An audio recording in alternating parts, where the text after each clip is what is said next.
कभी किसी लड़की को बहन मत कहो।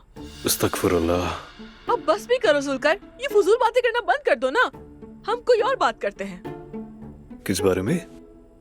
देखो, मैं जानती हूँ तुमने नोट लिखकर मुझे बुलाया और खुद डर कर नहीं आए। मैं भी तुम्हारे लिए जज्बात रखती हूँ। चलो बिजार करने में देर मत करो। अरे सहर, देखो तुम्हें गलत फहमी हो गई है। क्या मतलब मुझे गलत फहमी हो गई है? हाँ, मैंने नोट तो लिखा था मगर तुम्हारे लिए नहीं था। तो किसके लिए था? मेरा अदबी ज़ौक जाग रहा था। मैं कसीदा लिखने की मशक कर रहा था। लेकिन जुल्कर, मैं तुम्हारे लिए जज्बात रखती हूँ, संजीदगी से लेती हूँ तुम्हें। या अल्लाह, बेहतर है मैं जाकर अम्मी का ख्याल रखूं। उनके हाथ पर टांके लगे हैं, ठीक है?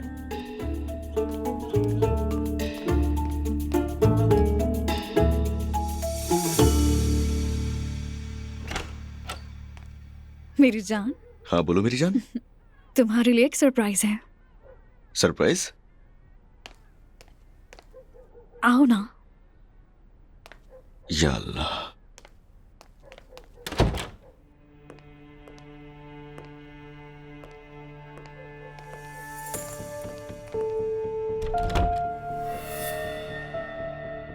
इस तरह क्या देख रहे हो?